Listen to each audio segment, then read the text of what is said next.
Praise the Lord. Welcome to Christ in Us.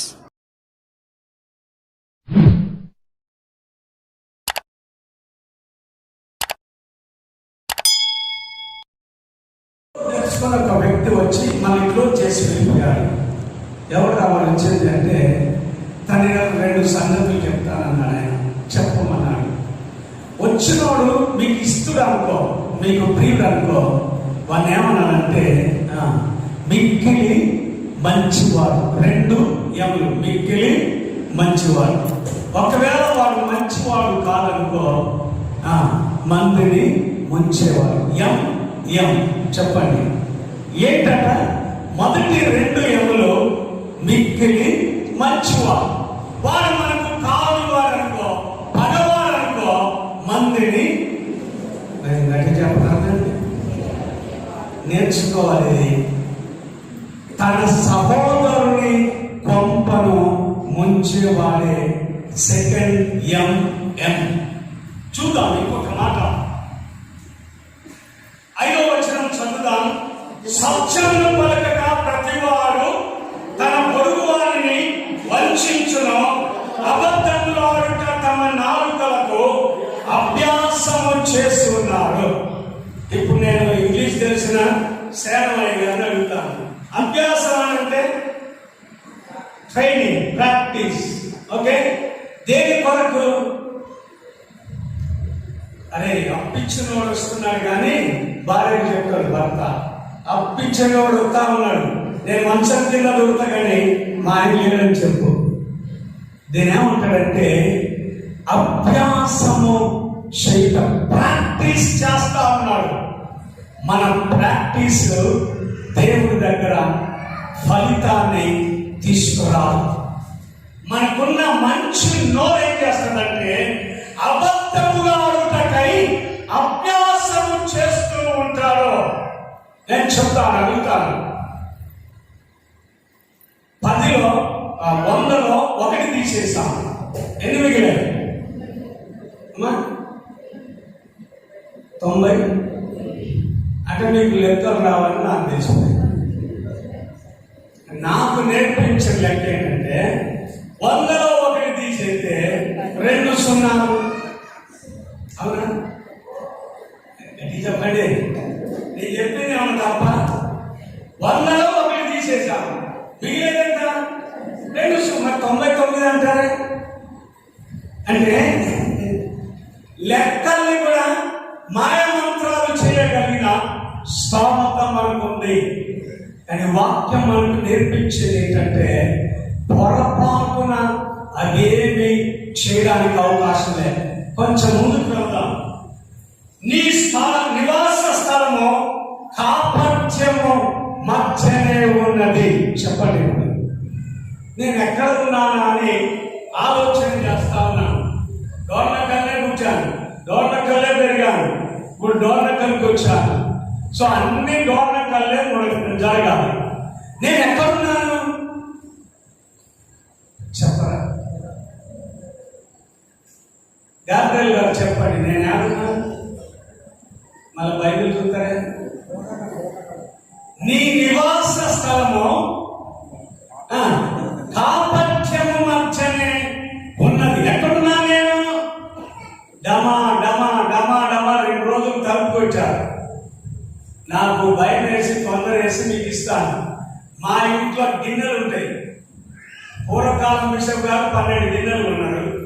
మా తల్లి గారు కూడా వచ్చి 12 గిన్నెలు కొన్నది. 2 ఫ్రిడ్జ్లు ఉన్నాయి, 2 డబుల్ కాట్ బెడ్స్ ఉన్నాయి.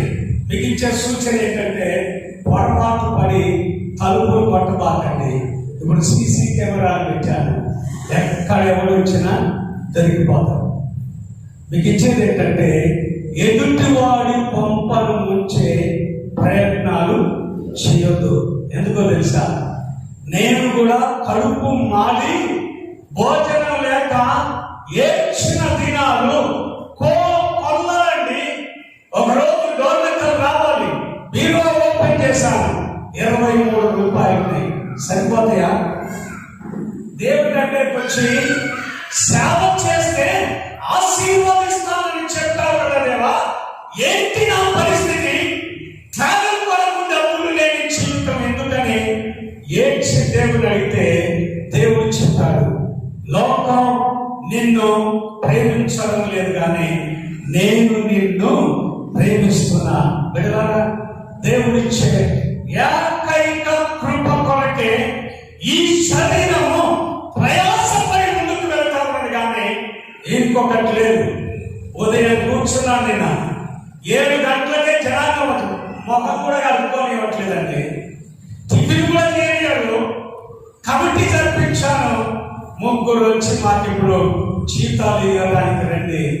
చేతపడ పోయాను. చేతగాక రాత్రి వచ్చేసరికి 1 గంట. పొద్దున వాడు వచ్చారు. నేను అనేది ఏంటంటే, శారీరక అలసట ఎంతైనా అయి ఉండొచ్చేమో, కానీ దేవుడు నాకు ఇచ్చింది ఏంటంటే ఆయన పని చేయడానికి కొంచెం టైం ఇచ్చారు. చూద్దాం. 2వ తిమోతి పత్రిక 3వ అధ్యాయము 1వ వచనం చదువుకుందాం. అంచె దినములలో అపాయకరమైన కాలములు వచ్చునని. ఇప్పుడు నా వైపు చూడండి. ఏ దినాలని? నేను చిన్నప్పటి నుండి వింటున్నాను. 62 ఏళ్ళ నుండి విని అంచె దినాలు అంటున్నాడు కానీ ఆయన రాలే. అవును కదా? అంచె దినములలో అపాయకరమైన కాలములు వచ్చునని. తర్వాత జాగ్రత్త వినండి. దినములు ఎలా చెడిపోయాయో చెప్తున్నాను. మనుషులు స్వార్థ ప్రియులు. నా వైపు చూడండి. స్వార్థం అంటే చెప్పండి. ఎక్కడైనా సీట్లు ఉంటే వెనకాల సంజయరావు గారు పాపం కూర్చోలేడు, కర్ర పట్టుకుని వచ్చారు. ఆయన కర్ర సీట్ ఇస్తారు అని చూస్తే ఆ పీటర్ వచ్చాడు. సంజయరావు ఎడిపోతే నాకేంటి, నేను ఉదాహరణ చెప్తా ఉన్నాను. పీటర్ వచ్చి కూర్చున్నాడు కూర్చులో. వాక్యం చెప్పింది ఏంటంటే మనుషులు స్వార్థ ప్రియులు. నేను ఒక్కనే, నా కుటుంబం మాత్రమే. నోవాహు ప్రకటిస్తుంది. ఏం చేస్తున్నావు నోవాహు? పర్వతాన్ని ఎందుకు రాని బుద్ధి లేదు. డోర్నకల్లో నీళ్ళు వస్తాయని ఇంత పెద్ద గుట్టుంది. రావు అని హేళన చేశారు. నీళ్ళు వచ్చాయి, తలుపు వేయబడింది. నేను మిమ్మల్ని అడుగుతాను, నోవాహు వాళ్ళకు తలుపు వేసింది ఎవరు? నిజంగా తలుపు వేసింది నోవాహే. దాని గడియ పెట్టింది దేవుడైన యెహోవా. మనకు మనసు మారుతి. నన్ను కూడా అడిగాడు ఆయన, రే మారు మనసు నీకుందా అని నన్ను అడిగాడు. విషయం పట్టుకొని మారు మనసు అడిగాడు. అప్పుడు నాకు ఒక థియాలజికల్ కాన్సెప్ట్ నా మైండ్ లో వచ్చింది. నేను చెప్పాను, మారు మనసు అంటే తాగినోడు మారు మనసు పొందిన మానేసిన మారు మనసే. తాగినోడు తాగిన. ఇప్పుడు చెప్పండి, నేను చెప్పేది కరెక్టా కాదా?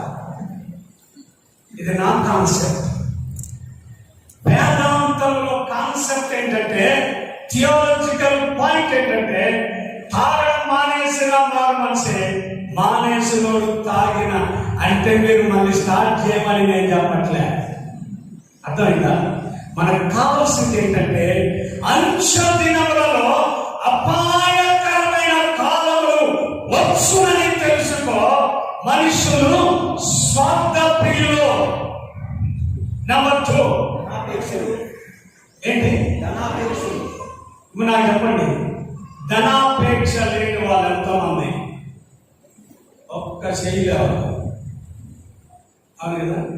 మనకు కావాల్సింది ఏంటంటే ధనం కావాలి. ఎక్కడికి పోవాలి? ఏం చేస్తే ధనం వస్తుంది? ధనాపేక్షలు.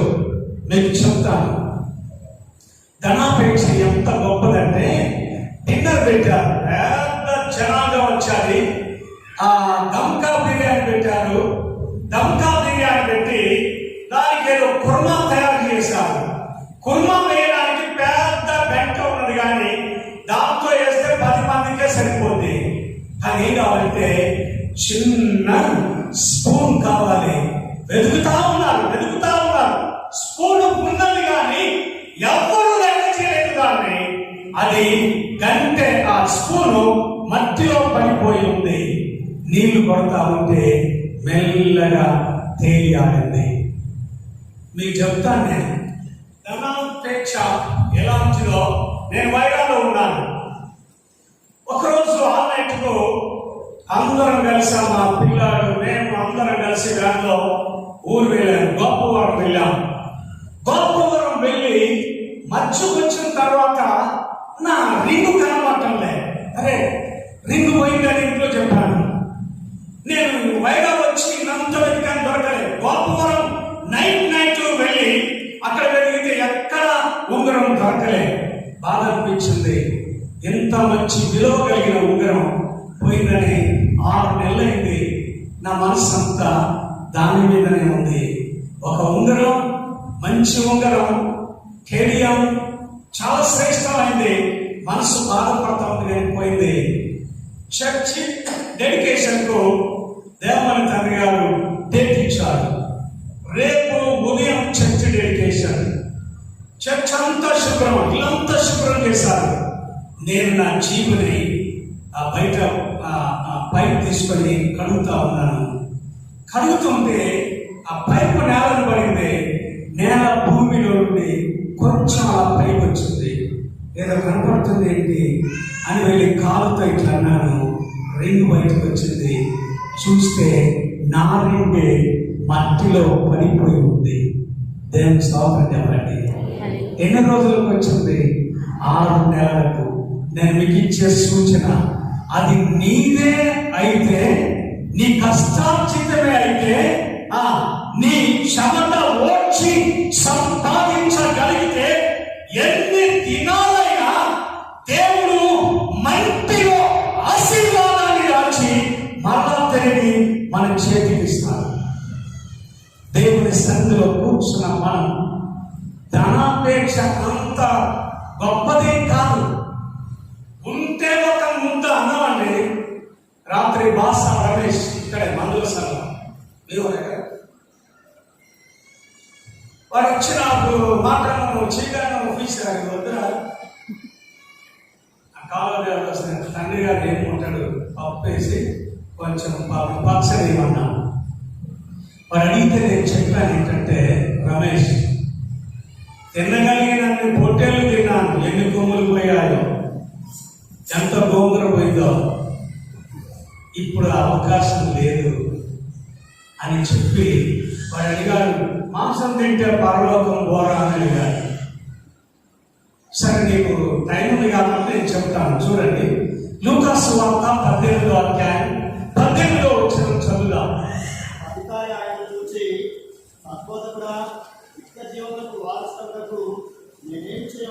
నిత్య జీవమునకు వారసుడనగుటకు నేనేమి చేయాలి? ఒక వ్యక్తి యేసు ప్రభువును అడుగుతున్నటువంటి మాట, దేవా యేసయ్యా, నిత్య జీవానికి నేను వెళ్ళాలి, ఏం చేయాలి?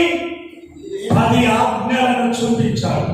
మీ అందరిని అడుగుతాను, ఈ కన్ఫర్మేషన్ ఇవ్వడానికి వెళ్తే మన కళ్యాణపురం వెళ్ళాను. 85 మంది పిల్లలు కూర్చున్నారు. 10 ఆజ్ఞలని వాళ్ళు లేచి నిలబడి, నీ దేవుడు నేనే, యెహోవాను నేనే అని ఒక 5 చెప్పి మళ్ళీ మొదటికి వచ్చి మళ్ళీ చెప్తున్నారు. 10 ఆజ్ఞల్ని 20 ఆజ్ఞలుగా మార్చి నాకు చెప్పడం మొదలు పెట్టాను. నేనేం చేశానంటే, నిర్ధారణ ఇవ్వనని వెళ్ళిపోయి కూర్చున్నాను. మీకు ఇస్తాను. ఎన్ని ఆజ్ఞలు? 10 ఆజ్ఞలో ఒక్క ఆజ్ఞను మీరినా కానీ పరలోక రాజ్యం మాంసం కాదు, కూరగాయలు కాదు, టమాటా పచ్చడి కాదు.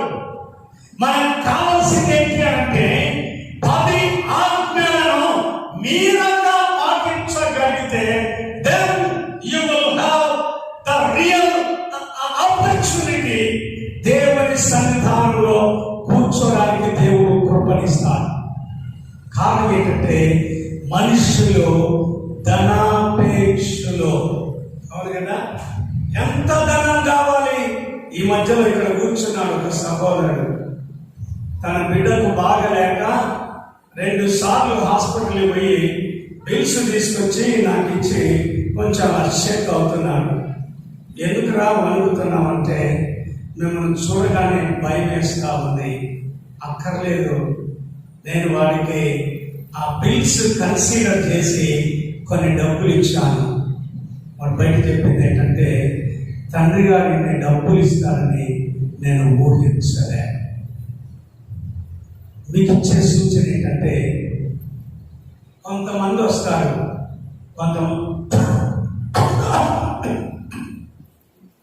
అర్థమైందా? నా దగ్గరకు వచ్చి దబ్బుతారు గట్టిగా. యాక్చువల్గా వాడికి డబ్బు లేదు, కానీ వాడికి డబ్బు కావాలి. గట్టిగా తగ్గి ఒక బిల్లు తీసుకొచ్చేస్తాడు.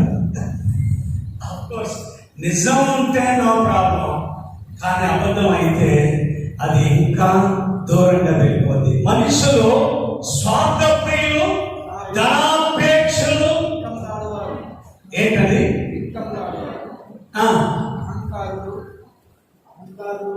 చూద్దాం. నేను మీకు ఇచ్చే సూచన ఏంటంటే, కొంచెం పక్కన తీసుకొస్తాను. యోహాను సువార్త 1వ అధ్యాయం 35వ వచనాన్ని చదువుదాం.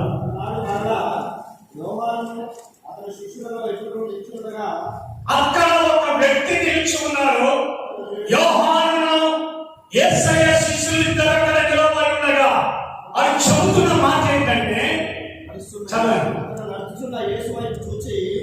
నడుస్తూ ఉన్న యేసు వైపు చూచి, ఇదిగో దేవుని గొర్రె పిల్ల. నా వైపు చూడండి. ఒకవేళ నిలబడి ఇద్దరు శిష్యులను చూసి, ఇదిగో లోక పాపమును మోసుకెళ్ళిపోయే దేవుని గొర్రె పిల్ల. ఎవరిని చూపెట్టారు? యేసు నడుస్తూ ఉన్నాడు. బిడ్డలారా, యేసయ్య నడవడం మొదలు పెట్టాడంటే ఎవరికో ఒకరికి రక్షణ, ఏదో ఒక కుటుంబానికి నిరీక్షణ, ఏదో ఒక గ్రామానికి ఆశీర్వాదం, ఎవరికో నిత్య జీవం ఇవ్వడానికి ఆయన ప్రయాణాన్ని ప్రారంభిస్తాడు. ఆయన నడుస్తూ ఉండగా ఏం చెప్పారు? ఇదిగో లోక పాపమును మోసుకొని పోయే దేవుని గొర్రె పిల్ల. నేను చెప్పి ముగిస్తాను. బైబిల్లో దేవుడు అన్నాడు, నీ ఒకే ఒక్క కుమారుడైన ఇస్సాకును తీసుకొని 22వ అధ్యాయం ఆదికాండంలో మోరియా కొండల మీద ఒక దాని మీద నీ కుమారుని బలిగా అర్పించమని చెప్పాడు. రైట్, కుమారుని తీసుకున్నారు, గాలి మీద ఎక్కించుకున్నారు, కర్రలున్నవి, కత్తి ఉంది, నిప్పున్నది. ఇస్సాకు అబ్రాహామును అడిగారు, నానా అన్నీ ఉన్నవి కానీ బలి అర్పించడానికి గొర్రె పిల్ల ఏది? ఎక్కడ అడిగాడు? ఆదికాండం 22లో అడిగిన ప్రశ్నకు జవాబు ఎక్కడ దొరికిందంటే, గొల్గొతా కొండ మీద సిలువలో ఇదిగో లోక పాపమును మోసుకొని పోయే దేవుని గొర్రె పిల్ల.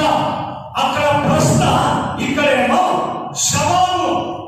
యెహోవా ఈయనే, ఆయనే చూసుకుంటారు. బిడ్డలారా, నీ గురించి నేను ఒక మాట అడుగుతాను.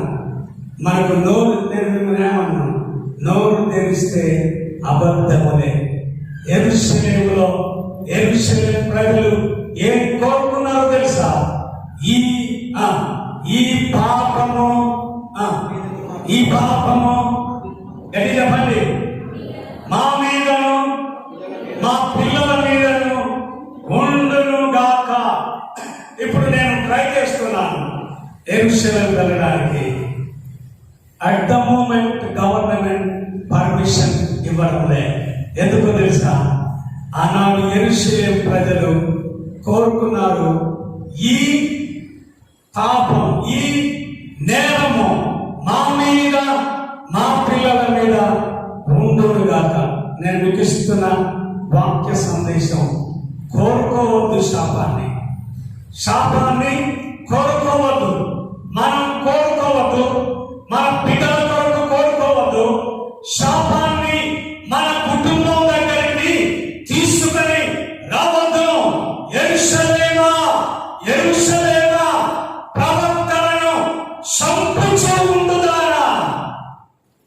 ఏంటో తెలుసా? సంఘానికి కోపం వస్తే అయ్యగారి మీద పడతారు. అవునా? చెప్పండి, ఎట్లా చెప్పండి. ఎందుకంటే భర్తకు కోపం వస్తే భార్య 4 దెబ్బలు కొడతారు. కానీ ఇప్పుడు నేను పేపర్లో చదివేది ఏంటంటే భర్తను చంపిన, ఎట్లా చెప్పరా? నేనేమంటున్నా, పేపర్లో టీవీలో అన్నింటిలో వస్తూ ఉంది. మనకు అర్థం కావాల్సింది ఏంటంటే శాపాన్ని ఎప్పుడు కూడా కోరుకోవద్దు. ఈరోజు నేను ఉంటాను, 4 రోజులైన తర్వాత దేవుడు పిలిస్తే వెళ్ళిపోతాను. కానీ నేను శాపాన్ని కోరుకుంటే నా పిల్లల మీద నిలిచిపోయింది. ఎందుకో తెలుసా? ఇంకా యెరూషలేములోనికి సమాధానం అనేది రాలే. ఎందుకో తెలుసా? ఆనాడు కోరుకున్నాడు, అది నిలిచి ఉంది. వాక్యం మనకు నేర్పించేది ఏంటంటే పొరపాటున శాపాన్ని మనం కోరుకోకూడదు.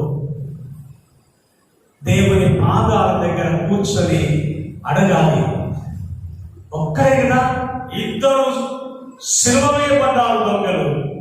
కుడివైపున ఉన్న వాడు అడుగుతున్నారు, యేసు నీవు నీ రాజ్యంతో వచ్చినప్పుడు నన్ను ఒక్కసారి జ్ఞాపకం చేసుకో.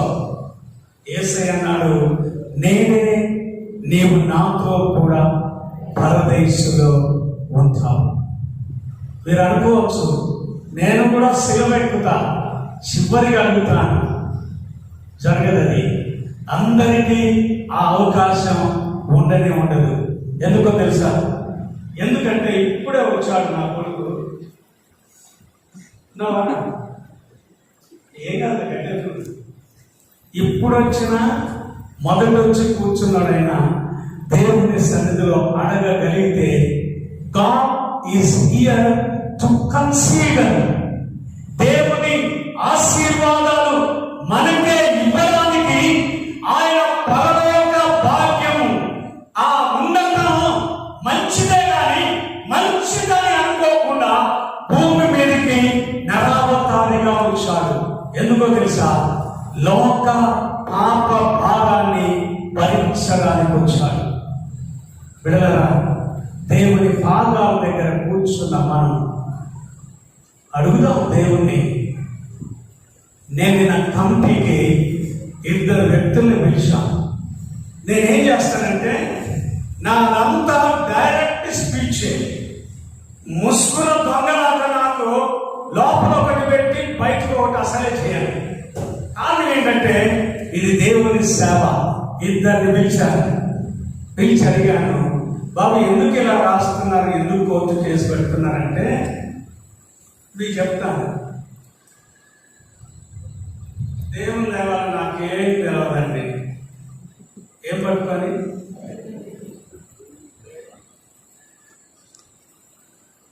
కానీ నేను చెప్పింది ఏంటంటే this is the best and good writing of అని ఆ వ్యక్తి పేరు చెప్పాను. గజలాడారు. నేనేమంటానంటే నేను ఏదైనా చిన్న పొరపాటును చిన్నగా గుర్తించి పనిష్మెంట్ ఇవ్వచ్చేమో, కానీ నేను మిమ్మల్ని అడుగుతాను కదా, ఏశావు చంపిన యాకోబు అంతేనా? ఏశావు యాకోబుని చంపాడు. నేను చెప్తుంటే కాదంటే గొల్యాతు చంపిన దానియేలు ఎవరు అంటే మీకు అర్థం కావడానికి అడుగుతా ఉన్నాను నేను. మనకు అర్థం కావాల్సింది ఏంటంటే ఒక చిన్న పొరపాటు చేసి తప్పిపోతే దావీదు ఒకే ఒక రాయితో గొల్యాతును కొట్టాడు, చచ్చిపోలే. ఇంకా వాడు వెళ్ళి కింద పడాలి తగిలింది, కానీ గొల్యాతు వారిలో పడిపోయాడు. ఎందుకంటే దేవుడి ఇక్కడ ధన్యాన్ని. అఫ్ కోర్స్ నాకున్న కోపాన్ని బట్టి నేను ఒక దెబ్బ కొడతానేమో, అదేం సరిపోదు, కానీ దేవుడు కొట్టగలగాలి. సో దేవుని పాదాల దగ్గరకు వచ్చిన మనం యేసు నడుస్తూ ఉంటే ఇదిగో ఆయన ఏమన్నాడు తెలుసా? బాప్తిస్మం ఇచ్చే యోహాను అక్కడ నిలబడి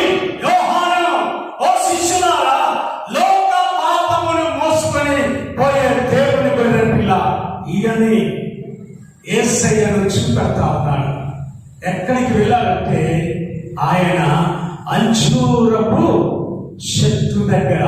అంజూరపు చెట్టుకు ఆకులున్నవి కానీ కాయలు లేవు. చాలా మంది ఆకులుంటవి, ఉపవాసం ఉన్నట్టుంటారు. నేను ఈ మధ్యలో ఒక ఊరు వెళ్ళాను. బాబు భోజనం చేయండి అని నేను భోజనం చేస్తుంటే తండ్రి గారు నేను భోజనం చేయను, ఉపవాసం అన్నారు. ఎన్ని గంటల నుండి ఎన్ని గంటల దాకా అంటే సాయంత్రం 6 గంటల దాకా ఉపవాసం. కానీ పొద్దున 2 చపాతి, 11 గంటలకు 4 ఇడ్లీ, 2 గంటలకు మంచి వడ తింటాను. ఉపవాసం అంటే అంజూరపు చెట్టులాగా ఆకులు పెట్టుకొని ఉపవాసం అనకూడదు. కానీ నీ మనసు దేవునికి అనుకూలంగా ఉండి దేవుడితో పోరాడగలిగిన స్థితి ఉంటే, నా తల జలమయముగానో నా కన్నులు కన్నీళ్ళ మూటగా ఉండునుగాక. ఒక్క ఇర్మియా అంత గొప్ప ప్రార్థన. యెహోషువ సూర్యుడా చంద్రుడా అని గద్దించగానే అవి ఆగిపోయాయి. ఈరోజు దేవుని పాదాల దగ్గర కూర్చున్న మనం తల కూర్చుండి ప్రార్థన చేస్తాను. దేవా, నేను లోకపరముగా నేను పాపిని, అయోగ్యుడను. కానీ నీవు ప్రేమించే మంచి దేవుడు అని, క్షమించడానికి సిద్ధమైన హృదయం కలవాలని తెలుసుకొని నీ సన్నిధిలో తల ఉంచాను. ప్రార్థన చేస్తుందా? ప్రభా, పరిశుద్ధుడైన తండ్రి, మా జీవితాలకు మరి యొక్క నూతన దినం నుంచి మీ సన్నిధానంలో కూర్చొని మీ వాక్యాన్ని వినడానికి మీరు కృప ఇచ్చారు. మమ్మల్ని సంధించి సరిచేసినందుకు నీకు వందనాలు చెల్లిస్తున్నా. కూడి వచ్చిన మమ్మల్ని అందరినీ దీవించుమని యేసు నామమున ప్రార్థిస్తున్నాను తండ్రి. ఆమేన్.